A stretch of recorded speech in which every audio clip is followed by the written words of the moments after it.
Hello everyone. So I welcome you all to the Fundo Tutor platform. Myself Sonia Verma and I am your biology mentor. आज हम पढ़ने वाले हैं आपका ecology unit जहाँ पर हम स्टार्ट करने वाले हैं आपका chapter number first that is the population and community. मतलब इस चैप्टर में हम population and organisms and community तक आपका कंप्लीट कर देंगे। सबसे पहले हमें एक सीक्वेंस पता होना चाहिए कि आपके इकोलॉजी के अंदर हम कितना सीक्वेंस आगे पढ़ने वाले हैं। ये सीक्वेंस बच्चे आपके 6th क्लास से आपको पढ़ाया जाता है। दैट इज कि सबसे पहला हमें पता है कि जब कभी भी आपकी कोई भी है ना, कोई भी अगर लिविंग बींग्स की हम बात कर रही हैं तो वो स्टार्ट होती है उसकी life with the cell. Cell से हम कहीं ना कहीं उसकी लाइफ को स्टार्ट करते हैं एंड आफ्टर सेल हमें देखने को मिलता है भाई different different kind of organisation का लेवल। सपोज मैंने बोला कि पहले सेल था which is the smallest unit. After cell बच्चे हमने पढ़ा आपका that is the different kind of tissues जो कहीं ना कहीं डिफरेंट काइंड ऑफ सेल से मिलकर बनते हैं। जब सिमिलर सेल एक काइंड आपस में जुड़ते हैं, जब सेम परफॉर्म करते हैं एक फंक्शन को तो सेम टिश्यूज बोल देते हैं। नाउ योर टिश्यूज जो कि कहीं ना कहीं एक ऑर्गन के लिए काम करते हैं वो आपके ऑर्गन्स को बनाते हैं। तो some tissues are work together to make your organs, for example your heart, your liver, your kidneys, everything.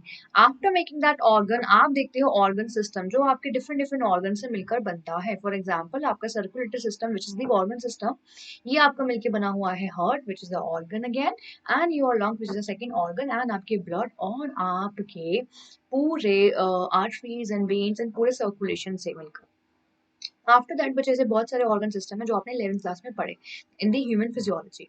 After reading that बच्चे आपने देखा कि पूरे जब ऑर्गन सिस्टम, जब बहुत सारे ऑर्गन सिस्टम एक बॉडी के अंदर चलते हैं, है ना, हमने देखा कि भाई हमारे पास रेस्पिरेशन चलता है, हमारा न्यूट्रिशन चलता है, हमारा सर्कुलेशन चलता है, हमारा नर्वस सिस्टम चलता है, हमारा एंडोक्राइन सिस्टम चलता है। तो ये सारे सिस्टम हमारे बॉडी में वर्क कर रहे हैं। जब ऐसे बहुत सारे सिस्टम मिल जाते हैं तो वो क्या बना देते हैं आपका फाइनली एक ऑर्गेनिज्म। तो क्या बन गया बच्चे यहाँ पर एक फाइनली एक ऑर्गेनिज्म मुझे देखने को मिल चुका है। नाउ अब ये ऑर्गेनिजम्स अब आगे हम इससे कहाँ पढ़ने वाले हैं, कहाँ पढ़ते हैं आपकी इको के अंदर। तो इकोलॉजी कहीं ना कहीं डील करती है आफ्टर ऑर्गेनिज्म। अभी हमने ऑर्गेनिज्म पढ़ लिए हैं, क्या ऑर्गेनिजम्स होते हैं, हर एक चीज हमें पता है। अब इन ऑर्गेनिजम्स के बाद क्या चीजें होती है, what is the organization of a human beings या organization of different kind of animals और डिफरेंट काइंड ऑफ स्पीशीज, उसे हम पढ़ते हैं आपके इकोलॉजी में, और वो कैसे आपस में इंटरेक्ट करके रहते हैं एक दूसरे के साथ। So that's the basic of your ecology. अब यहाँ पर देखना कि हमने देखा कि ऑर्गेनिजम्स आ गए। अब बहुत सारे अगर सिमिलर काइंड ऑफ ऑर्गेनिजम्स आपस में मिलते हैं then they make the population. तो क्या बनाते हैं, आपका पॉपुलेशन बनाते हैं। फॉर एग्जाम्पल मैंने कहा कि जब बहुत सारे ह्यूमन बींग्स आपस में मिल गए, मैंने कहा मेरे एरिया के अंदर 500 लोग रहते हैं, सो दैट 500 लोग से मेरा मतलब था यानी कि 500 ह्यूमन बींग्स रहते हैं। तो ये जो ह्यूमन बींग्स है that is the population of the human being. For example ये हो गया आपकी पॉपुलेशन ह्यूमन बींग्स का। फॉर एग्जाम्पल मैंने कहा कि भाई मेरे इस पर्टिकुलर एरिया के अंदर 30 कैट्स रहती है, तो दैट 30 कैट्स का पॉपुलेशन हो गया आपकी कैट्स का पॉपुलेशन। डॉग्स जितने होंगे हो गया आपको डॉग्स का पॉपुलेशन। बट आप डॉग्स और कैट के सिमिलर साथ में, है ना, दोनों को मिलाकर एक पॉपुलेशन नहीं बना सकते हैं। तो पॉपुलेशन का मतलब है जब सिमिलर काइंड ऑफ ऑर्गेनिज्म आपस में मिलते हैं they make a population. So population आपके डिफरेंट डिफरेंट टाइप की हो सकती है। अब बहुत सारे ऑर्गेनिज्म मिल गए सिमिलर काइंड के एक पर्टिकुलर एरिया में, उन्होंने बना दिया उनका पॉपुलेशन। अब ये मेरा पॉपुलेशन, मैंने कहा कि भाई कैट भी रह रही है यहाँ पर डॉग्स भी रह रहे हैं, यहाँ पर काउस भी रह रही है, यहाँ पे ह्यूमन बीइंग भी रह रही है, तो बहुत सारी पॉपुलेशन यहाँ पर आपने देखा। जब ऐसे बहुत सारी पॉपुलेशन आपस में मिल जाती है तो वो क्या बनाती है आपका कम्युनिटी। तो हम यहाँ पर इस टाइम पर क्या है, किसके पार्ट है, we are the part of your community. बच्चे हम किसका पार्ट है, आपके कम्युनिटी का पार्ट है, क्योंकि हम different different kind of population से कहीं ना कहीं बिलोंग करते हैं और साथ में मिलकर रह रहे हैं with different kinds of population. यानी कि ह्यूमन बीइंग्स की population are living with the population of your cats together with the population of your cows, your buffaloes, your donkeys, your horses, सबके साथ हम कहीं ना कहीं मिलके रह रहे हैं। आई नो मेरे एरिया में कभी घोड़े तो मैं कहीं से नहीं ला सकती हूँ, बट अगेन अगर हम विलेज एरियाज वगैरह में रह रहे हैं तो वहां पर हम इस चीज को देख सकते हैं। कम्युनिटी बन गई अब हमारे बच्चे। जब ये कम्युनिटी के अंदर, ठीक है, ये कम्युनिटी आपकी क्या है, सारी बायोटिक। हमेशा याद रखना दीज कम्युनिटीज आर बायोटिक। जब ये कम्युनिटीज आपके ए बायोटिक फैक्टर के साथ इंटरेक्ट करती है ना, ए बायोटिक फैक्टर बच्चे यानी कि आपका, है ना, यानी कि आपका तीन चार चीजें या फिर पंच तत्व भी जिसको आप बोल सकते हो। दैट इज दी आपका एयर, आपका वाटर, आपका लाइट, आपका फायर, है ना, और आपका क्या होता है एक the earth. The land, the soil. तो जब कभी भी हम इन 5 तत्वों के साथ मिलकर रह रहे होते हैं, पंच तत्व के साथ मिलकर आपके बायोटिक कॉम्पोनेंट रह रहे होते हैं, आपके डिफरेंट डिफरेंट कम्युनिटीज रह रही होती है, आई मीन डिफरेंट पॉपुलेशन रह रही होती है, तो उसे हम क्या बोलते हैं, आपका इकोसिस्टम। तो दे टुगेदर मेक द इकोसिस्टम। तो यहाँ पर फाइनली आपका बन जाता है एक इको सिस्टम। तो यहाँ पर आपने एक इकोसिस्टम देखा कि मैंने कहा कि this is the ecosystem, जहां पर मैंने देखा कि वो एक फॉरेस्ट था और उस फॉरेस्ट के अंदर यहाँ पर different different kinds of population रह रहे थे, विच इज द बायोटिक। सारी पॉपुलेशन को मिलाकर कम्युनिटी बन गया। वो कम्युनिटी कहाँ पर रहते, लैंड पर रह रहे थे, ऑक्सीजन इनहेल कर रहे थे, पानी को पी रहे थे, लाइट को कहीं ना कहीं एब्जॉर्ब कर रहे थे, एनर्जी बना रहे थे, और आपका फायर का इस्तेमाल कर रहे थे। तो इन पंच तत्वों का इस्तेमाल कर रहे थे और उन्होंने क्या बना लिया, अपना एक ecosystem. So that forest become the ecosystem. उस फॉरेस्ट में डिफरेंट डिफरेंट इकोसिस्टम भी हो सकते हैं। फॉर एग्जांपल, अगर वहां पर कोई लेक है तो उस लेक का एक अलग इकोसिस्टम है ना, पानी का एक अलग इकोसिस्टम है। आपके फॉरेस्ट का एक अलग इकोसिस्टम है जहाँ पर वो लैंड एरियाज पे रह रहे हैं, जहाँ पर एक लैंड एरिया से बिल्कुल सूखा है तो वो इकोसिस्टम अलग है। तो ऐसे different different kind of ecosystem मिलकर क्या बनाते हैं, एक पर्टिकुलर एरिया को, that is the biome. So different kind of ecosystem together makes the wholesome unit, that is the biome. बच्चे, for example, your desert is a biome, your grassland is a biome, है ना, your Amazon rainforest is a biome, that is the biome. अबे बहुत सारे biome जितने भी इस universe में हैं, इन सारे biomes को अगर हम मिला देंगे, they will make the biosphere which is your globe.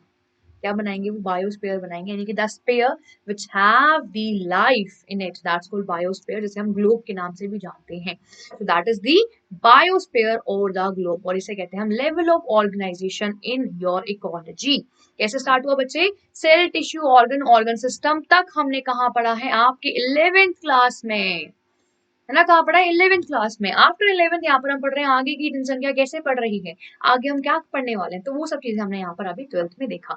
ये सारा आपका ऑर्गेनाइजेशन इन इकोलॉजी है। तो इकोलॉजी क्या है, it's a branch of science, है ना, ये साइंस की ऐसी ब्रांच है, आई मीन साइंस की ऐसी ब्रांच है जो कहीं ना कहीं डील करती है with the relationship of your organism and the physical world. मेरे फिजिकल वर्ल्ड के साथ मेरा क्या रिलेशनशिप है, with respect to them, how I am living, that is the ecology, है ना, इकोसिस्टम का स्टडी करना, दैट्स कॉल्ड इकोलॉजी। चलिए, नाउ इकोलॉजी को ही हमने पढ़ते हैं कि क्या है आपका ये branch, interaction among the organism, between the organism, physical and abiotic factor से, है ना। तो इंटरेक्शन मेरा सबको देखना पड़ेगा मुझे कि मैं कैसे इंटरेक्ट कर रही हूँ with the same kind of animals, same kind of population, different kind of population, inter specific और इंटर स्पेसिफिक कॉम्पिटिशन कैसे हो रहा है मेरा। साथ में फिर बात करने वाले हैं कि हम डिफरेंट एबायोटिक फैक्टर्स के साथ कैसे रह रहे हैं, तो वो सारा इंटरेक्शन हम यहाँ पर पढ़ेंगे। देन बच्चे हम बात करेंगे आपके 4 लेवल ऑफ ऑर्गेनाइजेशन के, इसमें मैं ऑलरेडी आपको बता चुकी क्या क्या होता है, that is organism, population, communities and your biomes.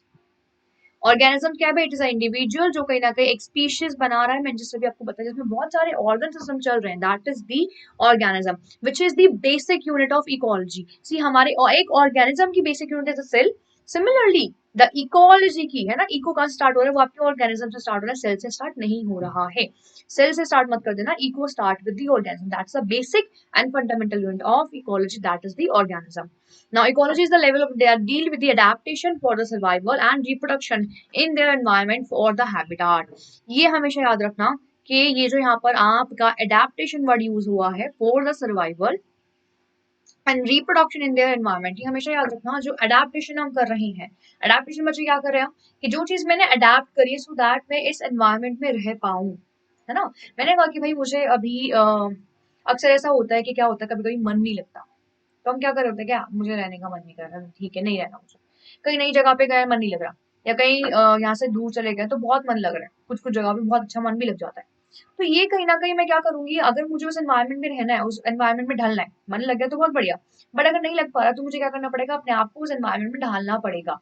I have to, because मुझे वहां रहना है ना। जस्ट अभी हॉस्टल ज्वाइन करा है, जो हॉस्टल की लाइफ होती है उसमें क्या होता है, नहीं समझ में आता है कि क्या चलने वाला है क्या नहीं चलने वाला, फैमिली को छोड़ के आ चुके हैं, कोई फ्रेंड्स नहीं है यहाँ पर स्कूल वाला, कॉलेज के न्यू लोग मिलने वाले हैं, कैसे चलेगा कैसे नहीं चलेगा, खाना पीना सब कुछ देखना पड़ता है।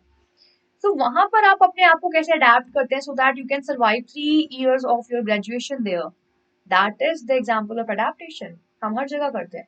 मैंने जब सभी स्कूल चेंज करा, मैं 11th मैं 10th तक मैं कहीं और थी, देन मैंने 11th 12th में कुछ और स्कूल ज्वाइन करा फॉर फर्दर स्टडीज। देन वहां पर भी मैंने अपने आप को अडेप्टेशन है ना, मैंने अडेप्ट करा। तो अडेप्टेशन का मतलब ये नहीं कि बहुत बड़ी बड़ी अडेप्टेशन यार, है ना, कि कैसे सांस लेना है, कम ऑक्सीजन में कैसे सांस ले सकते, दैट इज अडेप्टेशन नहीं। साइंटिफिकली माना कि वो अडेप्टेशन हम बोलते हैं बार बार कि हमने ऑक्सीजन का लेवल बढ़ाया, दैट इज अडेप्टेशन, है ना, हम ज्यादा ब्रीथ कर रहे हैं, दैट इज अडेप्टेशन। या फिर अगर हम ऐसे इन्वायरमेंट में रहे जहाँ पे कहीं ना कहीं डस्ट पार्टिकल ज्यादा है, तो हम उस टाइम पे कहीं ना कहीं मास्क वगैरह लगा के जा रहे हैं, that is also the kind of adaptation. तो अडेप्टेशन का मतलब है कि छोटी छोटी चीजें जो आप अपने डे टू डे लाइफ में इन्वॉल्व करते हो, so that you can fit in that particular surrounding, fit in to that particular environment, so that you can make your life easily, and आप अपनी उस लाइफ को इजी बनाने के लिए अडेप्टेशन करते हैं। सो अडेप्टेशन के एग्जांपल बड़े भी हो सकते हैं, छोटे भी हो सकते हैं। किसी के लिए अडेप्टेशन ये भी है कि पैन टैब को इस्तेमाल कैसे करना है, that is the kind of adaptation. If I want to be a online teacher, then I should know how to use it, ना, I should know how to adapt the technology. अगर मैं नहीं करूंगी तो मैं नहीं बन पाऊंगी। So that is my adaptation for my survival.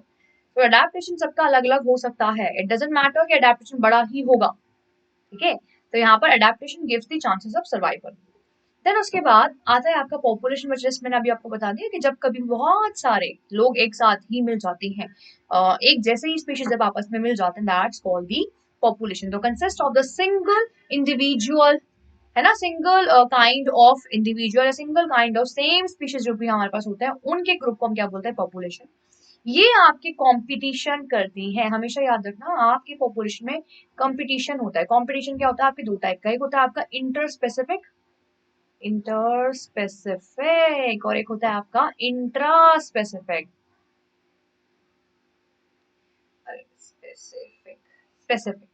ठीक है जी, क्या है बच्चे आपका इंटर स्पेसिफिक और इंटर स्पेसिफिक। इंटर का मतलब होता है जब आपका दो डिफरेंट डिफरेंट ऑर्गेनिज्म में हो रहा है इंटर कंपटीशन। हम बोलते हैं ना कि भाई दो डिफरेंट डिफरेंट ऑर्गेनिजम्स के अंदर दो डिफरेंट इंटर कंपटीशन हो रहा है, आपके स्कूल्स का दो डिफरेंट स्कूल्स में हो रहा है, तो यहाँ पर दो डिफरेंट होता है। फॉर एग्जाम्पल एक में ले लिया आपका स्नेक, एक में ले लिया आपका डियर, जस्ट इन केस।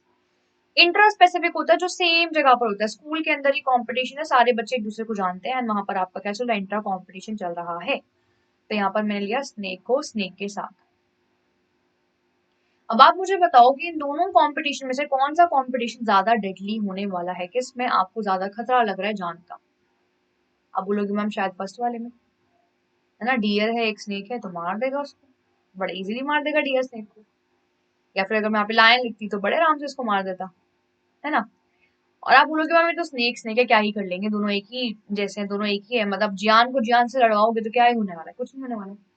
अब देखो क्या है, द मेन थिंग इज कि इन दोनों में से जो सबसे ज्यादा डेडली कंपटीशन होने वाला है, that will be neck to neck वाला competition, that will be intra specific competition. Why? Because it is more dangerous, because एक स्नेक को दूसरे स्नेक की सारी वीकनेस पता है, सारी स्ट्रेंथ्स पता है। Because I know being a human being, एक ह्यूमन बीइंग कितनी डेप्थ तक जा सकता है, वैसे नहीं पता ना आजकल तो कोई कितनी भी डेप्थ तक जा सकता है, क्या उसकी लिमिट है, आई don't no, I don't no. But again कुछ कुछ तो हमें पता ही है, अगर मैं एक जानवर से लड़ूंगी और एक इंसान से लड़ूंगी तो आई नो कि इंसान क्या क्या कर सकता है, but I don't know about the anyone. So वही सही है कि जब कभी भी हम सेम काइंड ऑफ कंपटीशन करते हैं, we can go into any kind of depths, because we know the weaknesses and the strength of the person that is standing just in front of me and want to compete with me, because मुझे वो मेरी same species का है। तो ऐसे kind of competition में नेक to neck competition, और it is very dangerous. वहीं अगर हम बात करेंगे आपके इंटर स्पेसिफिक में स्नेक एंड डियर, भाई नहीं पता हमें कौन जीतेगा। पहली बात तो अगर lion, obviously lion will well, क्या पता डियर जो स्नेक है वो काफी ज्यादा खतरनाक है और वो डियर को काट के भाग जाए। और क्या पता डियर इतनी जोर की भागती है तो वो क्या करे, भागते भागते भागते वो स्नेक को कहीं ना कहीं दबा दे अपने पैरों से। Anything can be happen. So inter specific competition या तो बिल्कुल कट टू कट होगा, हमें पता है कि लायन है तो मारेगा ही मारेगा, सिंपल सी बात है। बट कभी कभी ये भी हो सकता है, क्या पता स्नेक ही लायन के पूरे गले में घुस जाए एंड उसको काट ले, तो you can not predict it. तो inter specific competition are the competition which you can not predict, and inter specific क्या होते हैं जो कहीं ना कहीं आप प्रिडिक्ट कर सकते हैं। I mean it is again unpredictable but is very dangerous. हमें पता है कि एक तो स्पीशीज जाएगा, बट काफी टाइम लगेगा, क्या पता दोनों को काफी ज्यादा इंजरी देखने को मिले बच्चे। Then after that then after that there is a communities. Communities क्या होता है, कि जब कभी भी, जैसे कि जैसे मैंने अभी आपको बताया कि जस्ट कभी भी अब बहुत सारी पॉपुलेशन आपस में मिलकर रह रही है, that make the community. So it's like formed by the assemblage of different kind of population of the different kind of species that live in a area interact among themselves. तो यहाँ पर हम क्या बात कर रहे हैं, यहाँ पर हम बात कर रहे हैं आपके इंटरस्पेसिफिक, है ना. और पॉपुलेशन में हमने क्या बात कर रहे हैं, क्योंकि सेम काइंड ऑफ पॉपुलेशन है, वहां पर हमने बात करा है आपका इंट्रास्पेसिफिक. तो यहाँ पर इंट्रास्पेसिफिक है ना, एंड यहाँ पर इंटरस्पेसिफिक. ठीक है जी. तो यहाँ पर जो कॉम्पिटिशन देखने को मिलेगा दैट विल बी इंटरस्पेसिफिक. दोनों मैंने आपको बता दी. Now let's talk about the biome. जैसे कि बच्चे मैंने बोला इकोसिस्टम में छोड़ दिया, बट बहुत सारे इकोसिस्टम को मिलके इको बहुत सारे इकोसिस्टम को मिलकर आपका क्या बनता है, बायोम बनता है. तो यहाँ पर ले लेंगे हम आपका that is the eco system.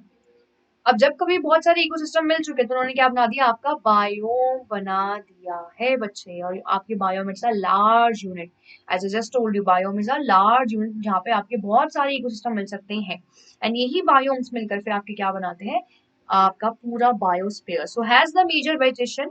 Vegetation इनका होता है, इनके ऊपर फ्लोरा एंड फोनास वगैरह, स्पेसिफिक क्लाइमेट जोन आपका वहाँ पे देखने को मिलेगा. सीजनल वेरिएशन आज कहीं ना कहीं यहाँ पे देखने को मिलती है. क्या समझेंगे इसको, एग्जाम्पल समझेंगे. This is the graph. Okay, या दिस इज द ग्राफ जहां पर हम समझने वाले हैं आपके बायोम्स के बारे में. फॉर एग्जाम्पल बच्चे मैं यहाँ पर एक बायोम लेती हूँ दैट इज दी डेजर्ट. ठीक है, this is the first biome. अब मुझे पता है कि डेजर्ट के अंदर एक काइंड ऑफ एनवायरमेंट है. टेम्परेचर मुझे पता है इसका बच्चे 10 तक गिरेगा, आई मीन चलो 5 तक गिरा देते हैं, 5 तक गिरेगा और 20 तक ही ऊपर बढ़ेगा, या मैक्स टू मैक्स 25 तक. उससे ज्यादा तो वेरिएशन नहीं आएगा. इसमें ऐसा नहीं होगा कि बिल्कुल माइनस में चला जाए, है ना, या बिल्कुल ही इसके अंदर बहुत ज्यादा बारिश हो जाए लाइक दिस. तो ये एनुअल प्रेसिपिटेशन का मतलब बारिश होना. यहाँ पर क्या टेम्परेचर, तो मुझे पता है कि डेजर्ट में सबसे कम बारिश होने वाली है और इसका टेम्परेचर भी इतना ही रहने वाला है, नीचे ज्यादा गिरेगा नहीं. सो that is the one biome कि जहां पर मुझे पता है कि एनवायरमेंट इसी तरीके से रहने वाला है. Temperature, the precipitation, the vegetation कैसे वहां पर होने वाला है, कैसे वहां पर प्लांट्स रहने वाले हैं, वो सब चीजें मुझे इस डेजर्ट ने बता दिया कि इस बायोम में क्या क्या होने वाला है. सिमिलरली ग्लास नेट, सिमिलरली आपका टेम्परेट फॉरेस्ट. तो यहाँ पर आप देखोगे कितनी प्रेसिपिटेशन हो रही है, किस किस टेम्परेचर तक वहां पर कौन कौन से किस वेरिएशन या किस रेंज में उनका टेम्परेचर वहां पर चेंज हो रहा है. और इसी से आपके पॉपुलेशन पे भी बहुत फर्क पड़ता है. फॉर एग्जाम्पल अगर मेरा यहाँ पर जो वेरिएशन हो रही है वो -10 पे हो रही है, यानी कि आर्टिक एंड एल्पिक तुंद्रा के अंदर मैं देखूं यहाँ पर, तो वहां पर जो मेरा टेम्परेचर है वो -10 तक जा रहा है और प्रेसिपिटेशन मेरा 150 कुछ तक जा सकता है, या जा रहा है. तो विच मीन्स कि यहाँ पर इसी रेंज आएगा. ये नहीं हो मैं बोल सकती कि यहाँ पर बहुत ज्यादा प्रेसिपिटेशन हो जाएगी लाइक 450, जो कि हमें कहाँ देखने को मिलती है, आपकी ट्रॉपिकल रेन फॉरेस्ट में देखने को मिलती है, जो कि नाम ही सजेस्ट कर रहा है भाई it is a tropical rain forest, because काफी बारिश वहां पर देखने को मिलती है. सो कहीं ना कहीं हम ये बोल सकते हैं, आप बायोम एज अ थिंग जहाँ पर लिखा हुआ है, जो जिसमें कहीं ना कहीं काफी सीजनल वेरिएशन आपको देखने को मिलेगा. एक स्पेसिफिक क्लाइमेट जोन आपको देखने को मिलेगा, एक स्पेसिफिक रेंज आपको देखने को मिलेगा. एंड हर बायोम का अपना एक वेजिटेशन, फ्लोरा एंड फोना होने वाला है. यानी कि हर बायोम में अपना एक पॉपुलेशन ऑफ एनिमल्स और पॉपुलेशन ऑफ प्लांट्स होने वाली है. That depend on the biome का specific condition. It can be seasonal as well, है ना, कि सीजन के अकॉर्डिंग कब ज्यादा बारिश होगी, कब कम बारिश यहाँ पर होने वाली है. दैट इज द बात. अब बायोम के अंदर दो फैक्टर्स आते हैं आपके, abiotic factor and biotic factor. बच्चे ऑलरेडी हमें पता है. ए बायोटिक फैक्टर में आ जाएगा आपका टेम्परेचर, आपका लाइट, आपका सॉइल, आपका वाटर. इसको आप सॉइल के नाम से लर्न कर सकते हैं. ठीक है, आ जाएगा आपका soil, water, light, temperature, soil. Then यहाँ पे आ जाएगा बायोटिक में. आपको पता है बायोटिक में क्या होगा, आपके पैथोजन हो गया, आपके पैरासाइट हो गया, आपके प्रेडेटर्स हो गया, कॉम्पिटिशन. तो P3C से हम इसको लर्न करेंगे. P3C, predators, parasites, pathogens, C for competitors. That is the biotic factors. सबकी हम बात करनी है one by one. Now let's talk about the water first. तो पहले हम सोइल पे चलते हैं. सोइल में हमने पहले वाटर लिया. अब वाटर का कहीं ना कहीं बहुत ज्यादा रिलेशन होता है हमारी ग्रोथ से. आपको पता होना चाहिए कि वाटर पे डायरेक्टली डिपेंड करती है हमारी ग्रोथ, चाहे वो एक ह्यूमन बीइंग हो, चाहे वो आपके प्लांट्स हो, स्पेशली प्लांट्स. तो अगर पानी नहीं मिलेगा तो प्लांट्स का तो स्ट्रक्चर ही बदल जाता है ना. प्लांट्स का, एनिमल्स का स्ट्रक्चर ही बदल जाता है. यू सी कैमल, तो कैमल क्या करता है बेचारा, कहीं ना कहीं पानी स्टोर करता है ना, क्योंकि उसको नहीं मिला. कैंगरू रैट को देख लो, पानी क्योंकि नहीं है उसकी बॉडी के अंदर, ऑलरेडी वो डेजर्ट में रह रहा है, तो वो क्या कर रहा है भाई, उसने अडेप्ट किया है आपका कैंगरू रैट ने क्या अडेप्ट करा है भाई, उसने सबसे पहले तो अपना क्या कर लिया भाई, लूप ऑफ फैनले को कम कर लिया, है ना, लूप ऑफ फैनले को उसने कम कर लिया। लूप ऑफ फैनले यानी कि जो आपके नेफ्रॉन्स में होता है, उसे कहीं ना कहीं उसने क्या करा, सॉरी उसे उस क्या करा, उसने कहीं ना कहीं बच्चे बढ़ा लिया, नॉट कम करा बट बढ़ा लिया। आपको पता है कि लूप ऑफ फैनले के अंदर सबसे क्या होता है, सबसे ज्यादा उसके अंदर रीएब्जॉर्प्शन होता है पानी का।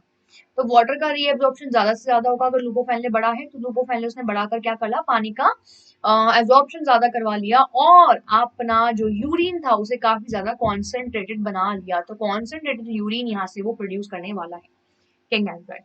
कैंगरू रैट के अंदर एक और उसने चीज करा कि वो कहीं ना कहीं क्या करता है, अपने फैट को ऑक्सीडाइज करता है, इट ऑक्सीडाइज इट्स फैट, क्योंकि जैसे ही मेरा फैटी एसिड का ऑक्सीडेशन होता है तो वहां पे मेरा वाटर रिलीज होता है। तो फैट के ऑक्सीडेशन से वो पानी की कमी अपने अपने बॉडी में दूर करता है।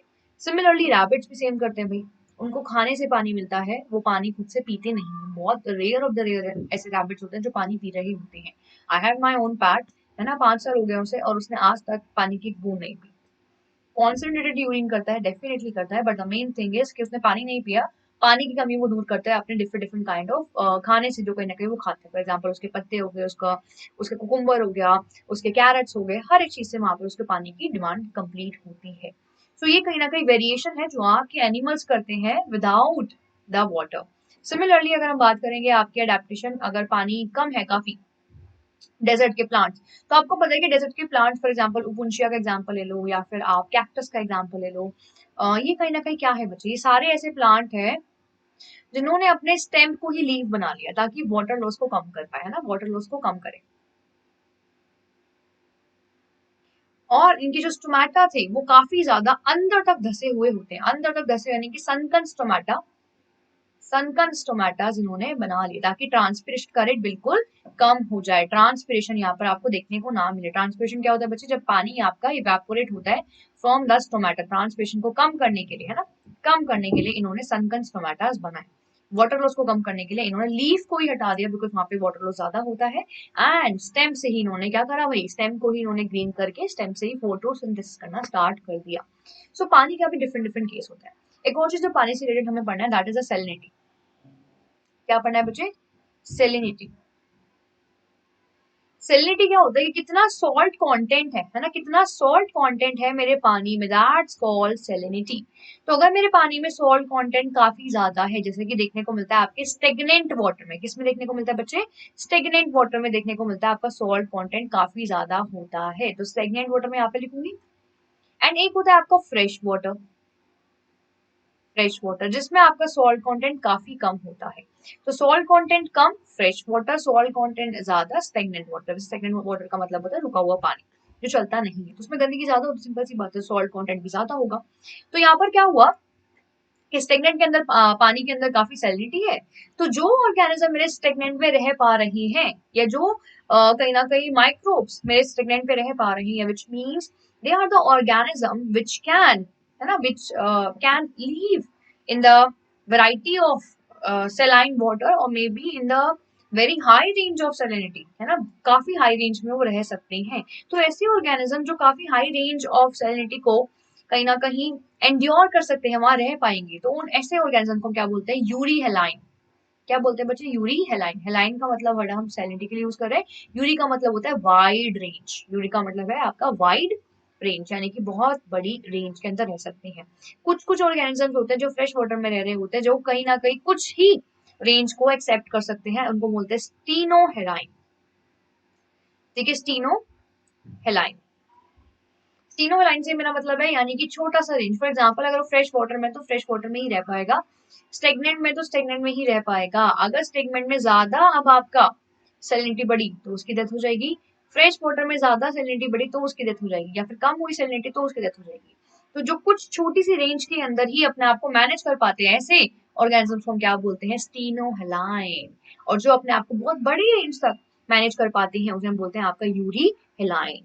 सो वाटर में हमें यही करना है कि वाटर पे काफी ज्यादा हम डिपेंड करते हैं, वाटर की वजह से, पानी की वजह से हमें देखने को पता चलता है कि कितना ज्यादा, है ना, कितना ज्यादा हम एक रेंज तक सरवाइव कर पाते हैं। तो हम स्टीनोहेलाइन या फिर आपके यूरी हेलाइन की कैटेगरी के अंदर कैटेगराइज कर सकते हैं आपके डिफरेंट डिफरेंट ऑर्गेनिजम्स को या डिफरेंट डिफरेंट प्लांट्स को। आफ्टर वाटर बच्चे हमें देखना है आपका लाइट, है ना। एक बार लाइट पीजिए, लाइट पढ़िए, तब तक मैं पानी पीती हूँ।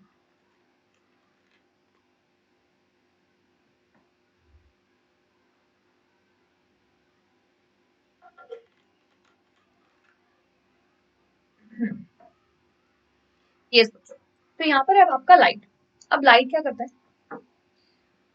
फोटोसिंथेसिस है ना, फोटोसिंथेसिस में काफी इंपॉर्टेंट है आपका लाइट, है ना, ये तो चिराग है फोटोसिंथेसिस का। फोटोसिंथेसिस बिना लाइट के तो होती ही नहीं है। अब आप बोलोगे नहीं मैम होती है मैम, डार्क रिएक्शन, बट मेरे महाशयो ये भी तो बताओ कि डार्क रिएक्शन में भी जो लाइट हम एब्जॉर्ब करके रख लेते हैं, वो कहाँ से आ रही है, वो दिन से आ रही है ना, वो भी तो आपने एब्जॉर्ब करी है। तो डार्क क्रिएशन बेशक से लाइट रात में होता है, बट हम वहां पर भी हमें लाइट की जरूरत होती है, वहां पर भी हम दिन में सारी लाइट को एब्जॉर्ब कर लेते हैं, फिर रात को काम करते हैं, है ना। मेरे जैसे बच्चे कि दिन में सारा काम ना ऐसे स्क्रीनशॉट ले लेके रख लो, एंड रात में फिर बनो उल्लू, एंड देन पढ़ो फिर, वैसे वाले। तो वैसे वाला I am a late night student, जहाँ पे वो हम जिसने हमेशा रात आधी रात तक ही पढ़ाई करी है, और मुझे आधी रात के अलावा पढ़ना नहीं आता। I can not study in the morning. मैंने आज तक नहीं पढ़ा, मैं हमेशा रात को पढ़ के सोती थी, रिवाइज करती थी। मॉर्निंग में सुबह एग्जाम था, मैं एक बार रिवाइज भी नहीं करती थी सुबह, बिकॉज लाइक मैंने जस्ट रात को सब कुछ रीड आउट इतना कर लिया है कि अगर मुझसे कोई पूछ रहा है ना, तो मैं उसे दिमाग में कहीं ना कहीं रिवाइज करती थी, उसको मैं बुक खोल के रिवाइज कभी नहीं करती थी। I don't believe in passive revision, I believe in active revision. तो आप भी ऐसे करा करो कि खुद से रिवाइज करा करो। अगर आपको लगता है कि something is skipping in your head, पढ़ लो उसको दोबारा। बट कुछ स्किप नहीं कर रहे तो बार बार बुक खोल के मैं सबको दिखाकर क्या करूँ, सेम चीज। तो वो ये कि सबका अपना अपना तरीका होता है। सिमिलरली आपके प्लांट्स का भी अपना एक तरीका है, आपके प्लांट्स का अपना एक तरीका है। दैट इज के फोटोसिंथेसिस के अंदर, है ना, फोटोसिंथेसिस के अंदर उनको लाइट चाहिए होती है। अब वो लाइट वो कब यूज करें, या फिर वो लाइट को कितनी यूज करे, कितनी चाहिए। किसी बच्चे को भाई वो पूरे पूरे एक एक महीने पहले पढ़ने लग जाता है, कोई बच्चा 15 दिन पहले पढ़ता है, तो डिपेंड ना। सो आप कौन सी कैटेगरी में आते हो, that you need to think. But plants की कैटेगरी में आते हैं, उसको हमने दो कैटेगरीज में डिवाइड कर दिया है।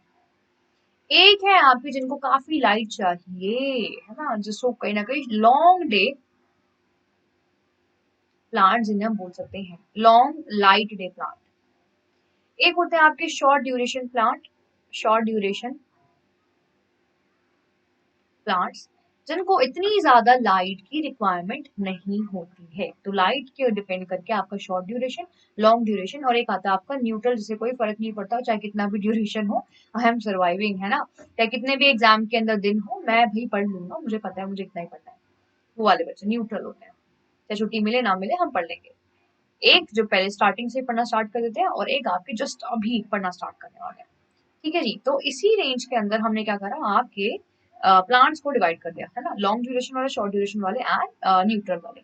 साथ ही में हमने एक दो प्लांट, दो क्राइटेरिया कह रही हूँ, दो कैरेक्टरिस्टिक्स और देखे, आई मीन दो कैटेगरीज और बनाई। एक कैटेगरी है आपका नॉक्टर्नल, और एक है आपका डायर्नल। डायर्नल क्या होता है बच्चे, जो डे पे डिपेंड करते हैं, depend on day, day dependency आपको देखने को मिलती है। एक होते हैं आपके नॉकटर्नल, जो कि आपके डे पे डिपेंड नहीं करते, ये रात में काम करते हैं, नाइट आउल्स। तो वी ऑल आर, जो कहीं ना कहीं मेरी कैटेगरी में आते हैं, वी ऑल आर नॉकटर्नल्स, है ना। ये नॉकटर्नल वर्ड आपके प्लांट्स के लिए यूज नहीं होता, you can use it in the normal sense too, आप ह्यूमन बींग्स के लिए भी इस्तेमाल कर सकते हैं। So, हम सारे आपके नॉकटर्नल्स है, एंड डायर्नल्स क्या होते हैं, जो डे में काम करते हैं, जिनकी एफिशिएंसी डे में ज्यादा होती है। तो वही बोले कि कुछ प्लांट्स को लो इंटेंसिटी से भी कहीं ना कहीं उनका काम चल जाता है, फोटोसिंथेसिस वो कर लेते हैं। और कुछ प्लांट्स जो होते हैं जिनका काम नहीं चलता है शॉर्ट ड्यूरेशन से, तो उनको कहीं ना कहीं काफी लंबी ड्यूरेशन चाहिए होती है, that they need a day light for their function, for their work. Then after light बच्चे वी हैव सॉइल। अब आपको पता है कि डिफरेंट काइंड ऑफ सॉइल होती है, डिफरेंट काइंड ऑफ सॉइल के अंदर हमें डिफरेंट डिफरेंट चीज देखने को मिलती है। फॉर एग्जाम्पल मैंने कहा कि एक प्लांट है जो सिर्फ एक ऐसी सॉइल पे ग्रो कर सकता है जिसमें वाटर होल्डिंग कैपेसिटी काफी ज्यादा हो, एंड एक ऐसा प्लांट है जो वो सॉइल पे भी कहीं ना कहीं ग्रो कर सकता है जिसकी वाटर होल्डिंग कैपेसिटी ज्यादा ना हो, यानी कि उस प्लांट को ज्यादा पानी चाहिए ही नहीं, बिकॉज सॉइल अपने अंदर पानी को होल्ड ही नहीं कर रही है, मतलब प्लांट को पानी नहीं मिल रहा है, सिंपल सी बात है। तो वही सेम चीज है कि आपका सॉइल कैसा होने वाला है, will it be more tolerant, water holding capacity ज्यादा होगी, कैपेसिटी ज्यादा, या फिर वाटर होल्डिंग कैपेसिटी कम। इसको हम क्या बोलते हैं, परफोरेशन रेट से हम देखते हैं। परफोरेशन रेट, परफोरेशन रेट क्या होता है बच्चे, परफोरेशन या percolation, sorry not perforation, perforation का मतलब होता है होल्स होना, है ना। इट्स द परकोलेशन रेट,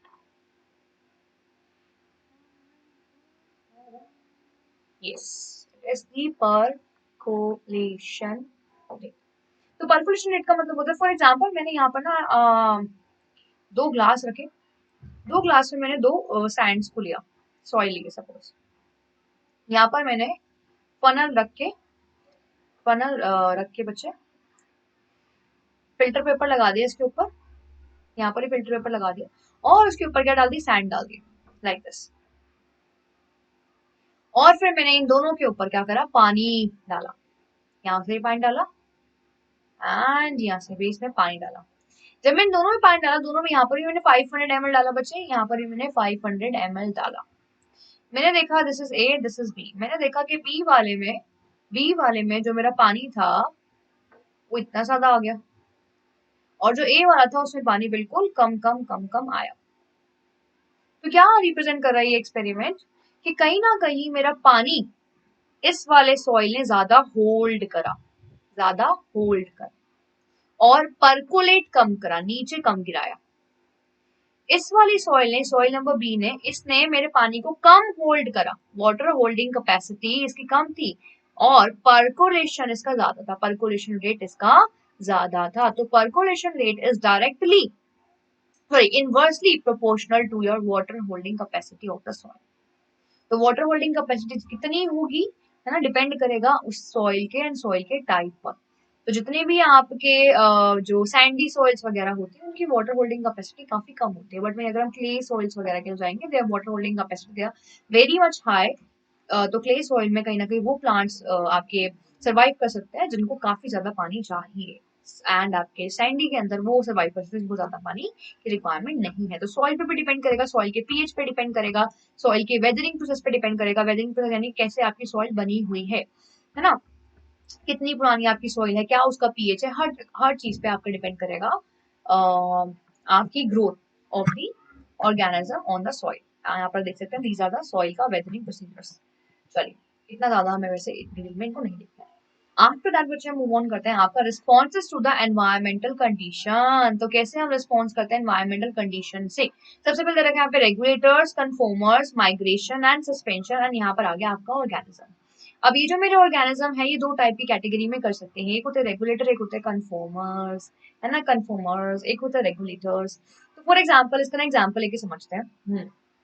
मेरा एक फ्रेंड है, ठीक है, मेरा एक फ्रेंड है, चलो दो फ्रेंड के एग्जाम्पल लेते हैं, है ना, अपने आप को क्यों एग्जाम्पल में डालना। तो मेरे दो फ्रेंड है, ठीक है, एक जो मेरी बात मानता है, दूसरा जो मेरी बात नहीं मानता। अब आप बोलोगे अरे मैम पहले वाला अच्छा है जो कि बात मानता है, आपकी भी लाइफ में ऐसा होगा, एक ऐसा होगा कि जो बात हर बात मानता है और एक ऐसा होगा जो बिल्कुल कोई बात नहीं मानता, है ना, वो अपनी करता है, अपनी मन की, मतलब सुनो सबकी करो अपनी, वैसे वाली हो। तो यहाँ पर यही चीज है कि अगर आप दूसरों की बात सुन रहे हो एंड अपने आप को चेंज कर रहे हो अकॉर्डिंग टू दैम, कहता है ना कि एक तीसरा इंसान ही बता सकता है कि आप में कितनी कमियां, बिकॉज हमें तो खुद में कभी कमियां दिखती नहीं है। खुद को अगर खुद में कमी दिखने लगे, समझ जाना कि तुम किसी लायक नहीं हो, बिकॉज तुम भी अपने आप को पसंद नहीं कर रहे। तो वो दिन, वो नौबत तो मत आने देना। बट हाँ, अगर कोई आपको आपकी कमियां गिनाए या फिर बताए तो डेफिनेटली उस पर काम करना जरूर स्टार्ट करना। तो वही सेम चीज है कि अगर मैं किसी को एडवाइस कर रही हूँ और वो मेरी एडवाइस ले रहा है and he is changing it self himself for the because of it, तो वो कहीं ना कहीं मेरे लिए क्या है, इट इज अ कन्फर्म अच्छा बंदा, इट इज अ वेरी अच्छा बंदा, कन्फर्म है वो मेरे लिए। सो कन्फर्मर्स क्या होते हैं, जैसे ही आपके बाहर का एनवायरनमेंट चेंज होता है उनका इंटरनल एनवायरनमेंट भी चेंज होने लग जाता है, विच मीन्स वो आपके होमियोस्टेसिस नहीं कर पाते, होमियोस्टेसिस नहीं कर पाते। वही कुछ होते हैं आपके रेगुलेटर्स कि जिनको आप कितना भी बोल लोगे भाई तेरे में ये कमी है, तेरे में ये कमी है, तेरे में कमी है, वो कहेगा अरे तेरे को रहना है, नहीं रहना मत रह, वो नहीं चेंज होगा। ऐसे अड़ियल जिद्दी लोगों के साथ रहना बंद कर दो अब तुम लोग, ठीक है, जिन लोगों को परवाह ही नहीं है कि आप क्या बोल रहे हो, जिनको कदर ही नहीं है, ऐसे लोगों के साथ रहना बंद कर दो, ठीक है। ऐसे लोग होते हैं आपके रेगुलेटर्स, जिनको कोई फर्क नहीं पड़ता भाई दीन दुनिया में क्या चल रहा है, हम वो करेंगे, आपा वो करेंगे जो हम करना चाहते हैं, दे आर द रेगुलेटर्स। क्या है वो आपके रेगुलेटर्स हैं, which means they can regulate their conditions, ये अपने कंडीशंस को रेगुलेट कर सकते हैं। एनवायरमेंट के लिए बेशक से हमारी लाइफ के अंदर ये रेगुलेटर्स काफी बुरे हो, कन्फॉर्मर्स काफी अच्छे हो, but for the environment, your conformers are bad and your regulators are good. Why? Because regulator, for example, ज्यादा मेरा क्या बड़ा बच्चे, सपोज यहाँ पर मेरा टेम्परेचर बढ़ रहा है और यहाँ पर टेम्परेचर के साथ साथ ये आपका इंटरनल टेम्परेचर है, इंटरनल बॉडी। तो मैंने देखा कि इंटरनल बॉडी का टेम्परेचर भी चेंज हो रहा है और बाहर का टेम्परेचर भी चेंज हो रहा है। अब मुझे पता है कि मेरी बॉडी के अंदर मेरे एंजाइम को एक पर्टिकुलर टेम्परेचर चाहिए अपने काम के लिए, फॉर एग्जाम्पल 37 डिग्री सेल्सियस।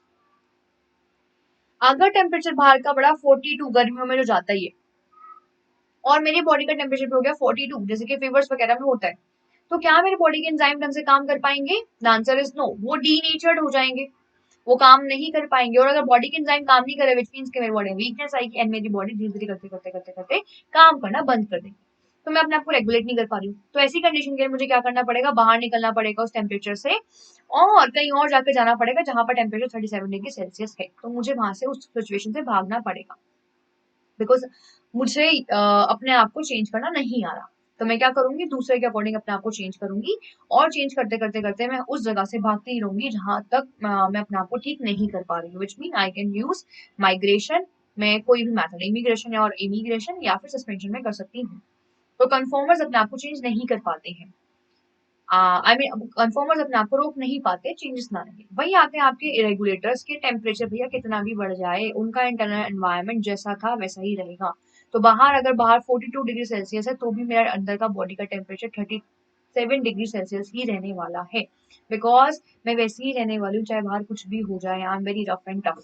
तो that are the regulators. Regulators में कौन कौन आते हैं बच्चे आपके? There are two type of organism जो रेगुलेट कर पाते हैं अपने आप को, that is the birds and mammals, यानी कि हम भी आपके रेगुलेटर्स हैं। अगर ठंड पड़ जाए तो इसका मतलब ये नहीं है कि मेरी बॉडी का टेम्परेचर गिर जाएगा, अगर गर्मी पड़े इसका मतलब ये नहीं कि मेरी बॉडी का टेम्परेचर बढ़ जाएगा। I can maintain my body. कैसे मेंटेन कर सकती हूँ? उसके दो एग्जांपल्स है, first is shivering and second is sweating. तो हम स्वेट करते हैं किसके अंदर? गर्मियों में, ताकि आपकी जितने भी स्वेट है, जितना भी वाटर है, वाटर लॉस हो जाए, इवेपोरेशन हो, और you know that evaporation is the process that cause cooling. तो इवेपोरेशन से आपको कूलिंग मिलेगी, आपकी बॉडी ठंडी रहेगी। और वही अगर आप बात करेंगे शिवरिंग, तो शिवरिंग में जब जैसे आप शिवर करते हो तो कहीं ना कहीं आपकी बॉडी के जितने भी पार्टिकल्स होते हैं, जितने भी कहीं ना कहीं आपके नॉट पार्टिकल्स बट जो सेल्स होते हैं, उनमें काइनेटिक एनर्जी बढ़ जाती है। जैसे आप शिवर करते हो पूरी बॉडी कहीं ना कहीं हिल रही होती है। उस शिवरिंग के टाइम पर क्या होता है, क्योंकि पूरी बॉडी में काइनेटिक एनर्जी बढ़ गई है, तो एनर्जी बढ़ते ही आपकी कहीं ना कहीं टेम्परेचर भी राइज हो जाता है। तो ठंड में हम शिवर करते हैं एंड गर्मी में हम क्या करते हैं? स्वेटिंग करते हैं, so that we can maintain our body temperature. ठीक है ना, बाहर कुछ भी चले हमें मेंटेन करना है। कन्फॉर्मर्स ये नहीं कर पाते, तो अगर जो बच्चे कन्फॉर्मर्स है वो क्या करेंगे? या तो वो माइग्रेट करेंगे, भाग जाएंगे उस सिचुएशन से, बिकॉज वो नहीं बदल पा रहे हैं अपने आप को, आई मीन वो बदल पा रहे हैं अपने आप को, वो नहीं रह पा रहे कांस्टेंट। या तो वो क्या कर लेंगे? अपनी एक्टिविटी को सस्पेंड कर लेंगे, भाई वहीं पर ही सरेंडर कर देंगे कि हम कुछ नहीं कर सकते, हमसे कुछ नहीं होने वाला है। तो या तो सस्पेंड कर देंगे अपने आप को, या तो फिर माइग्रेट करेंगे। माइग्रेट आपका दो टाइप का हो सकता है, एक होगा आपका इमिग्रेशन, एग्जिट वाला, वहां से एग्जिट मार जाओ, या फिर इमिग्रेशन कहीं और चले जाओ। सो आई फॉर आना इन, ई फॉर जाना एग्जिट। तो जो आ रहा है इमिग्रेशन, जो जा रहा है वो इमिग्रेंट हो जाएगा। देखो सस्पेंशन, सस्पेंशन का मतलब होता है आप अपनी बॉडी एक्टिविटी को रोक लो, बॉडी की एक्टिविटी को कम कर दो, सस्पेंड कर दो, है ना। फॉर एग्जाम्पल आपका एस्टिवेशन हो गया, हाइबरनेशन हो गया, हाइबरनेशन है ना, summer sleep and winter sleep. Then इसके बाद आपके जू प्लैंकटन करते हैं, आपके एस्टिवेशन करते हैं, है ना, समर्स के अंदर। एंड आपके फिशेस करती है एस्टिवेशन, एंड विंटर्स के अंदर हाइबरनेशन करता है आपका जो बेयर होता है, बेयर हाइबरनेशन मोड पे चला जाता है, बिकॉज वो इतनी ज्यादा ठंड को नहीं सह पाता, तो वो हाइबरनेट करता है। तो ये सारी चीजें कहीं ना कहीं यहाँ पे क्या आता है? सस्पेंड कर रहा है। या फिर डॉर्मेंसी आता है ना, डॉर्मेंसी आपको देखने को मिलता है आपके सीड्स के अंदर। तो सीड अपने आप को रोक लेती है, कहीं ना कहीं क्या स्टेट है आपके सस्पेंशन का, कि आप अपनी बॉडी की एक्टिविटी को कम कर रहे हो। सो आप जैसे अपनी बॉडी की एक्टिविटी को कम कर दोगे तो आपकी बॉडी के अंदर जितना भी एनर्जी लॉस है वो कम हो जाएगा। बॉडी का एनर्जी लॉस कम हो गया, विच मीन्स कि क्या होगा भाई? विच मीन्स के क्या हुआ कि भाई अब आपकी बॉडी कहीं ना कहीं अपनी एनर्जी को स्टोर कर सकती है और आपकी बॉडी के हीमोस्टेसिस को बना सकती है, होम्योस्टेसिस को बनवा सकती है, कहीं ना कहीं आपको मेंटेन रख सकती है। जितनी भी आपकी छिपकलियां होती हैं एक चली जाती हैं आपकी सर्दियों में, गर्मियों में जब दोबारा दोबारा वापस आने लगती है। तो इस टाइम आई कैन सी के इतनी अभी निकल निकल के बाहर आ रही हैं। तो अब क्या हो चुका है बच्चे, इनका हाइबरनेशन वाला पीरियड खत्म हो चुका है, इनका सस्पेंशन वाला पीरियड खत्म हो चुका है, अब गर्मी आ चुकी है, बड़े आराम से बाहर जाएंगी, अपना हमारा खाना वाना खाएंगी, फिर दोबारा सर्दियों में दुम दबा के भागेंगी, क्योंकि इनको क्या करना है, अपनी बॉडी की एनर्जी को सेव करना है, because they are the conformers, क्योंकि दे आर द रेप्टाइल्स, वो बर्ड्स नहीं है, दे आर द रेप्टाइल्स। ठीक है जी, तो ये हो जाएंगे हमारे कन्फॉर्मर्स। चलिए ना उसके बाद बच्चे पॉपुलेशन एट्रीब्यूट्स। पॉपुलेशन एट्रीब्यूट्स के अंदर आते हैं आपकी बर्थ रेट, आपका डेथ रेट, आपका सेक्स रेशियो एंड आपका पॉपुलेशन डेंसिटी। देखो बर्थ रेट का मतलब है कितनी बर्थ हुई है, नंबर ऑफ बर्थ अपॉन में टोटल पॉपुलेशन, तो it will give you multiply by 100, it will give you the birth rate. Death rate of the number of death, कि कितनी डेथ हुई है अपॉन में total population multiply by 100। Sex ratio क्या होता है बच्चे, that is the number of females, number of females पर 1000 मेल, हर 1000 मेल पे कितनी फीमेल्स का नंबर है उसे कहते हैं हम आपका मल्टीप्लाई बाय 100 सेक्स रेशियो या सेक्स परसेंटेज। पॉपुलेशन डेंसिटी यहाँ पर क्या आएगा, ओके यहाँ पर नहीं 100 नहीं आएगा, यस सेक्स रेशियो निकाला ना, परसेंटेज नहीं निकालते, परसेंटेज निकाल रहे होते तो हम यहाँ पर 100 से मल्टीप्लाई करते, जैसे कि हमने यहाँ पे लिखा है बर्थ रेट मतलब परसेंटेज, यहाँ पर भी परसेंटेज, यहाँ पर हम रेशियोज निकाल रहे हैं कि फीमेल पे मेल का क्या रेशियो है, that is the ratio.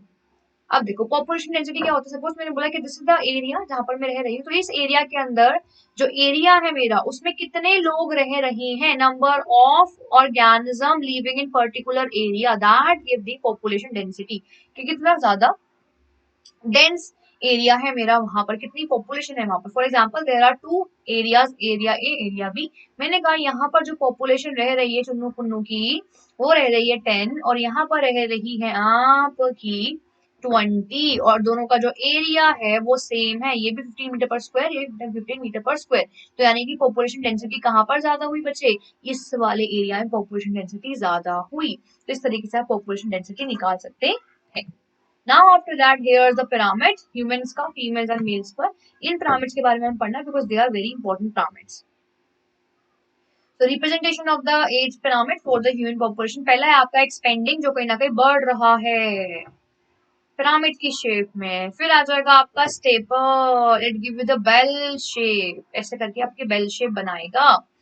Then आ जाएगा आपका डिक्लाइनिंग, है ना, देन आ जाएगा आपका डिक्लाइनिंग जो कहीं ना कहीं धीरे धीरे करके कम होता रह रहा है, so it be like this, ऐसे करके लाइक समथिंग लाइक दिस, कुछ इस तरीके से आपका अर्न शेप बोलते हैं, इसे क्या बोलते हैं बच्चे, अर्न शेप। तो कुछ अर्न शेप आपका क्या बन जाएगा, ये कर्व बन जाएगा, that is the bell shape, this is the urn shape and this is the pyramid shape.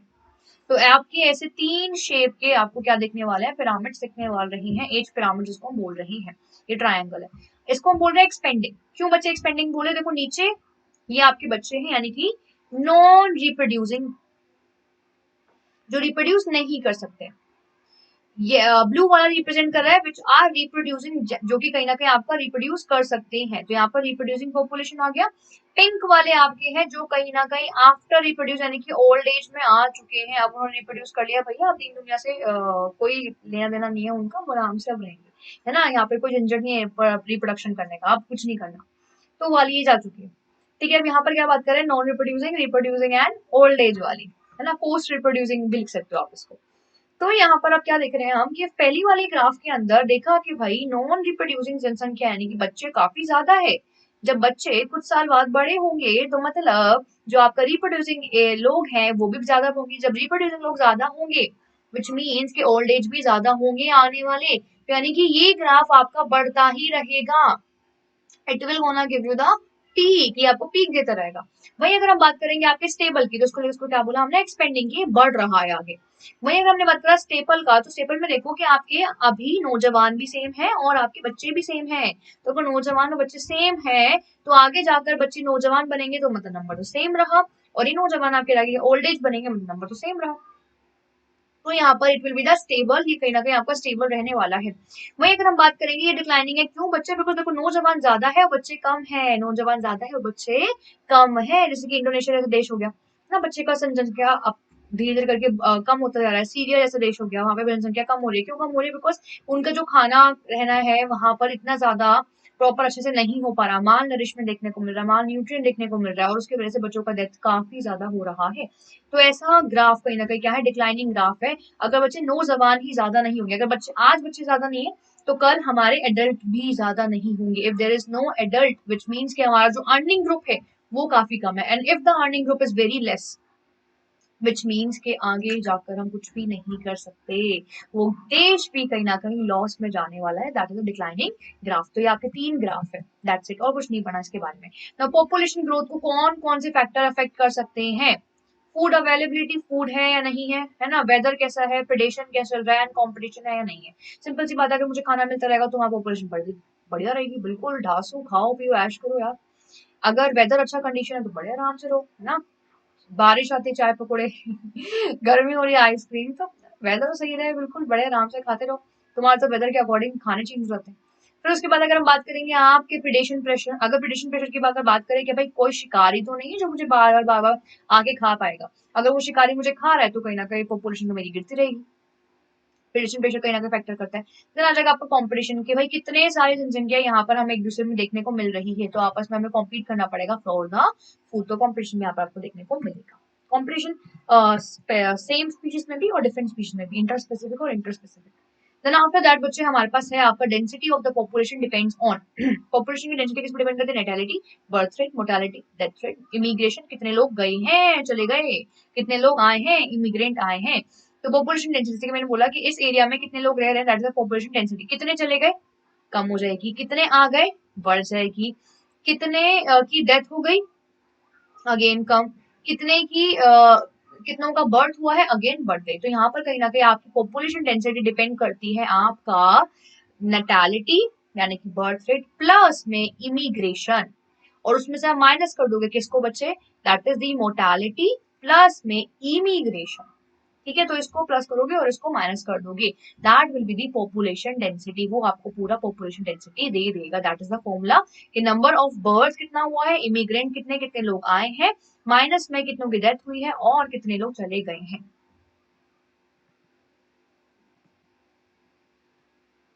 अरे अरे एक टॉपिक रह गया बच्चे, दैट इज दी आपका इंटरेक्शन, कि कैसे आपके दो ऑर्गेनिजम्स के बीच में इंटरेक्शन होता है ना। एक तो होगा पॉजिटिव पॉजिटिव, एक होगा पॉजिटिव नेगेटिव नेगेटिव पॉजिटिव, एक हो जाएगा पॉजिटिव जीरो नेगेटिव जीरो, और होता है नेगेटिव नेगेटिव। हाँ यही होता है ना, yes. Positive positive positive negative zero negative and negative negative. Negative negative मतलब कंपटीशन है ना, दोनों को खतरा होगा। अगर तू मुझसे कॉम्पीट करेगा भाई तो इसका मतलब ये थोड़ी कि सब मुझे खतरा है, तुझे भी तो खतरा होगा। सिंपल सी बात है। तो कंपटीशन, अगर कंपटीशन होता है तो वो दोनों स्पीशीज के लिए नुकसानदेह होता है। दोनों स्पीशीज के लिए बच्चे क्या होता है, वो नुकसानदेह होता है। अगर एक को नुकसान है दूसरे को भी नुकसान होने वाला है। कंपटीशन यानी कि वी आर कॉम्पीटिंग, है ना। कोई भी एग्जांपल यहाँ पे डाल दोगे आप इसका। फॉर एग्जांपल लायन कम्पीट कर रहा है आपके दूसरे लायन से या फिर टाइगर से, है ना। तो ये सारे आपके कंपटीशन आ जाएंगे। देन आफ्टर बच्चे एक को तो क्या हो रहा है, नेगेटिव का साइन क्या होता है कि यहाँ पर नेगेटिव का मतलब है कि हमें क्या हो रहा है, नुकसान हो रहा है, हमें लॉस हो रहा है। पॉजिटिव का मतलब है यहाँ पर क्या हो रहा है, हमें बेनिफिट हो रहा है ना, मजा आ रहा है, हमें कुछ ना कुछ तो मिल रहा है यहाँ पर। तो पॉजिटिव मतलब बेनिफिट एंड नेगेटिव मतलब नुकसान हो रहा है। तो पॉजिटिव यानी कि बेनिफिट, तो यहाँ पर मैंने कहा कि नेगेटिव है, और जीरो का मतलब है नो रिएक्शन, कोई फर्क नहीं पड़ता, कोई फर्क नहीं पड़ता। एक को तो भाई एक की तो जान चली गई और एक को कोई फर्क नहीं पड़ा। फॉर एग्जाम्पल आपका पेनिसिलिन, तो पेनिसिलिन में भाई हमें पता है कि आपके पेनिसिलिन को नहीं पता था, आपके फंगस को नहीं पता था कि उसकी वजह से, है ना, फंगस को नहीं पता था कि उसकी वजह से बैक्टीरिया की डेथ हो जाएगी। तो बैक्टीरिया की तो मर गया और फंगस को कोई फर्क नहीं पड़ा, अनजाने में हुआ है। तो अनजाने अनजाने में मैंने क्या करा, गलती से मैंने चींटी के ऊपर पैर रख दिया, चींटियों के ऊपर पैर रख दिया। मेरे को तो पता भी नहीं चला कि चींटियों को क्या हो क्या नहीं, ना मेरा उसको नुकसान था मारने का, ना मुझे कोई प्रॉफिट हुआ। सिंपल सी बात है, बट चींटियों का तो नुकसान हुआ। तो ये क्या हो गया आपका, दिस इज कॉल्ड, इसे हम बोलते हैं बच्चे आपका अमेंसिलिज्म, अमेंसिलिज्म। ठीक है जी। Then after amensalism you will see the commensalism, commensalism. Commensalism का मतलब है कि यहाँ पर एक को बेनिफिट हो रहा है, दूसरे को नुकसान या फिर फायदा कुछ नहीं हो रहा। फॉर एग्जाम्पल जो आपका ईग्रेट है ना, जो आपके बुफेलो पे बैठ जाता है, बुफेलो है यहाँ पर, वो कहीं ना कहीं घास को खा रहा है, तो ईग्रेट बर्ड उसके कंधे कह रही हूँ, उसके बैक पर बैठ गया और वो देख रहा है कि जैसे ये घास को खा रहा है तो वहां छोटे से इंसेक्ट्स निकल रहे हैं, तो ईग्रेट क्या करेगा, उन इंसेक्ट्स को खा लेगा। तो आपको दिस इज द बुफेलो बनाने की कोशिश करती हूँ मैं यहाँ पर, बुफेलो है ना, बुफेलो, अरे सुंदर बन गई है ना, और यहाँ पर मेरा ईग्रेट है, बर्ड सोच लो। अब ये बर्ड ये आपका ग्रास खा रहा है ना, ये आपका ग्रास खा रहा है और ग्रास खाते खाते यहाँ से इंसेक्ट्स निकल रहे हैं, ये जो इंसेक्ट्स निकलते रहेंगे ये आपका ई ग्रेड खाता रहेगा, दैट्स इट। इसको तो कोई फर्क नहीं पड़ रहा इसके ऊपर क्या बैठा है, बट ई ग्रेड को तो फर्क पड़ रहा है, तो ये हो जाएगा आपका कमेंसलिज्म। फिर हो गया आपके पास सी एनीमोन और आपका क्लोन फिश, फिशेस है ना। तो छोटे से क्लोन फिश होती है, वो क्या करती है, आपके सी एनीमोन के ऊपर जाकर बैठ जाती है, तो सी एनीमोन कहीं ना कहीं उनको बचा लेता है, प्रोटेक्ट करता है, बट सी एनीमोन को उससे कोई ना ही कोई फायदा और ना ही कोई उनसे नुकसान हो रहा है। देन इसके बाद आ जाएगा बच्चे आपके पास that is the positive and negative, positive and negative. ठीक है जी, पॉजिटिव एंड नेगेटिव यानी कि एक को फायदा हो रहा है, एक को नुकसान हो रहा है, और यहाँ पर दो बार मैंने इसको लिखा है, तो यानी कि एक है आपका प्रीडेशन और एक है आपका पैरासिटिज्म, पैरासिटिज्म एंड प्रीडेशन। देखो पैरासाइट्स और प्रीडेशन दोनों ही आपका सेम साइंस है यहाँ पर, एक को नुकसान एक को फायदा, बट पैरासाइट्स का मतलब है कि आप अपने होस्ट को मारोगे नहीं, पिटिशन का मतलब है आप अपने होस्ट को मार दोगे, उसका आप आरआईपी करके ही मानोगे, है ना। पिटिशन में आपका क्या मिल जाएगा, आपको प्रे और प्रीडेटर, पिटिशन में आपको क्या मिलेगा, प्रे और प्रीडेटर बच्चे, एक होगा आपका प्रे शिकार, एक होगा प्रीडेटर उसको मारने वाला, है ना। और पैरासिटिज्म में एक होगा आपका होस्ट और एक होगा आपका पैरासाइट। ठीक है जी। अब आपका जो पैरासाइट है, आपका जो पैरासाइट है वो क्या होगा, आपको दो टाइप का हो सकता है, एंडो पैरासाइट और एक्टो पैरासाइट, आपके बॉडी के अंदर भी रह सकता है, जैसे कि वॉर्म्स हो गया, लूप वॉर्म हो गया, टीनिया हो गया, टीनाफोलियम, ठीक है जी। या फिर आपका वो एक्टो पैरासाइट हो सकता है, यानी कि आपकी बॉडी के ऊपर रह सकता है। एग्जाम्पल लीसेस हो गया, आपके लीच हो गए, आपके मॉस्किटोज हो गए, आपके आपके टिक्स हो गई है एनिमल्स के ऊपर, तो वो सारे आपके एक्टोपैरासाइट्स हैं, एक्टोपैरासाइट्स हैं ये सारे। तो पैरासाइट्स क्या करते हैं बच्चे, आपके जो पॉजिटिव है नेगेटिव दोनों कहीं ना कहीं आपको क्या दिखाते हैं, आपका है ना बेनिफिट दिखाते हैं, बट कभी भी होस्ट को मारते नहीं, जिस थाली में रहते हैं उस थाली को छेद तो करें, बस थाली को फेंकेंगे नहीं, खाना भी तो खाना है यार थाली में, थाली को कैसे फेंक सकते हो तुम, तो थाली को रखो, है ना। ये वही पैरासाइट है जो तुम्हारी लाइफ में आएंगे और तुम्हें इतना ज्यादा गिरा देंगे और खुद इनको फायदा होता है, तुम्हें फेंकेंगे नहीं, बट तुम्हें इतना नेगेटिवली तुम्हारा मोरल डाउन कर देंगे कि पूछो मत। एग्जाम के टाइम पे भाई दिखा दिया, दिखा दे, नहीं दिखा दोस्त नहीं रखना, वो दिखाना ही पड़ेगा, पर क्या है ऐसा दोस्त, ऐसा दोस्त पैरासाइट है, that is not a good friendship, है ना। आंखें खोलो जनाब, आंखें खोलो, गुड फ्रेंडशिप नहीं है ये दिखाना पे खाना, है ना। एग्जाम आ रहा है, नोट्स दे दो यार, मैं तो स्कूल नहीं जा रहा, तुम नोट्स दे दो, अरे आप पागल हो, आप अपनी मेहनत से स्कूल जा रहे हो, रोज उठ के आप नोट्स दे रहे हो, वो अलग बात है कि कंडीशन अगर अलग है, कंडीशन अगर अलग है कि भाई बीमार ही था, तबियत खराब थी, तो आप दे दो, पर जब बीमार नहीं था, तबियत नहीं खराब थी, फिर भी स्कूल नहीं जा रहा, मजे कर रहा है और आप जाकर अपने नोट्स दे रहे हो, क्यों नहीं करना, ऐसा पैरासिटिज्म मत चाहो भाई, मैं तो हमेशा इसके अगेंस्ट हूँ, ऐसा पैरासाइट मत बनाओ, पैरासाइट मत पालो, दोस्त बनाओ, है ना, पैरासाइट मत पालो, दोस्त बनाओ। देन आता है आपके प्रेडिक्शंस, पैरासाइट से मैं मानती हूँ बेटर, प्रेडिक्शंस को भाई या तो सीधा आर पार ही कर दो ना, ऐसे नकली दोस्ती मत करो, फ्रेनेमीज मत बनो, सीधा आर पार, दुश्मन तो दुश्मन भाई, सीधा मरेंगे ही मारेंगे, तो लायन डियर को मारना ही तो मारना ही, खत्म, है ना। अगर मैंने कहा कि भाई लायंस आई नहीं, तो भाई डियर की पॉपुलेशन बढ़ जाएगी, और डियर अगर बढ़ गए तो कहीं ना कहीं सारी जो घास है फूस है सब खत्म, सब खत्म। तो वो चीज है कि प्रेडिक्शन एंड प्रे का भी काफी फर्क पड़ता है, अगर एक प्रेडिक्शन भी वहां पर ना हो, एक प्रेडेटर भी वहां पर ना हो, तो कहीं ना कहीं प्रे का जनसंख्या बहुत बढ़ जाएगा और आपके इकोसिस्टम में कहीं ना कहीं इम्बैलेंस देखने को मिल सकता है। सो ये हो गया आपका प्रेडिक्शन एंड प्रे, पैसिटिज्म एंड आपका प्रेडिक्शन। देन आफ्टर बच्चे आते हैं, दोनों को पॉजिटिव चीज देखने को मिल रही है, दोनों को बेनिफिट हो रहा है, म्यूचुअलिज्म, है ना, म्यूचुअलिज्म क्या एग्जाम्पल है, यानी कि दोनों को म्यूचुअल बेनिफिट्स यहाँ पर देखने को मिल रहा है, जैसे कि आपको देखने को मिल सकता है फॉर एग्जाम्पल लाइकन में एंड आपके माइकोराइजा में। माइक्रोराइजा क्या आपका fungus plus the root of your leguminous plants, दोनों मिलकर आपस में रह रहे होते हैं। लाइकन में क्या होता है आपका फंगस प्लस द एल्गीज, तो लाइकन में क्या होता है बच्चे, फंगस बहुत सारा होता है व्हाइट व्हाइट कलर का, और एल्गी कुछ छोटे से पार्ट्स वहां पे ग्रीन ग्रीन डॉट आपको मिलेगा। 99% 95% आपका फंगस होता है, 5% आपका एल्गी होता है। तो एल्गी क्या करता है, खाना बना के देता है फंगस को, और फंगस क्या करता है फिर उसको रहने की जगह देता है, ठीक है, शेल्टर दे रहा है। साथ ही में अगर हम बात करेंगे माइक्रोराइजा में, तो फंगस को शेल्टर कौन दे रहा है, आपके रूट्स, साथ में खाना ही प्रोवाइड करेंगे, और फंगस क्या करेंगे बदले में, उसको जितने भी आपके माइक्रो न्यूट्रिएंट वहां पर प्रेजेंट है वो आपके रूट्स के अंदर भर भर के उनको देते रहेंगे कि भाई तू ये न्यूट्रिएंट ले ले, ये न्यूट्रिएंट ले ले, मैं तुझे सब्जियां प्रोवाइड कर रहा हूँ, तो मुझे बस खाना पका के दे दे, है ना। ऐसा काइंड ऑफ म्यूचुअलिज्म यहाँ पर चलता है, जैसे हम क्या बोलते हैं, म्यूचुअलिज्म और सिम्बायोटिक रिलेशनशिप। सिम्बायोटिक रिलेशनशिप के नाम से भी इसे हम जानते हैं, है ना, कि रिलेशनशिप में भी क्या होता है, गिव एंड टेक होता है। तो यहाँ पर भी it's a give and take वाला रिश्ता। अगर किसी रिश्ते में तुम्हें मिल रहा है तो रहो, नहीं मिल रहा तो मत रहो, क्योंकि वो म्यूचुअलिज्म नहीं है बच्चे, फिर वो क्या हो जाता है, कमेंसलिज्म और एमेंसलिज्म।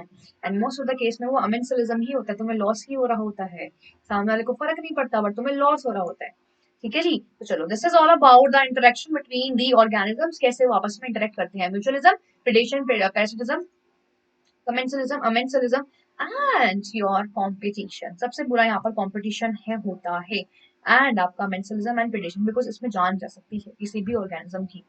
चलिए बच्चे, with this we have completed this whole chapter. I hope आप लोगों को काफी पसंद आया होगा ये वन शॉर्ट वीडियो मेरा। if so, then please do like the video, share it with your friends, and also follow us on the telegram group, that is t.me/fundotutor। यहाँ पर 9th and 10th लिखा है, इसकी जगह बस आप पे नीट डाल देंगे, और अगर आपको नीट नहीं ज्वाइन करना तो आप 11th and 12th भी वहां पर लिख सकते हैं बच्चे।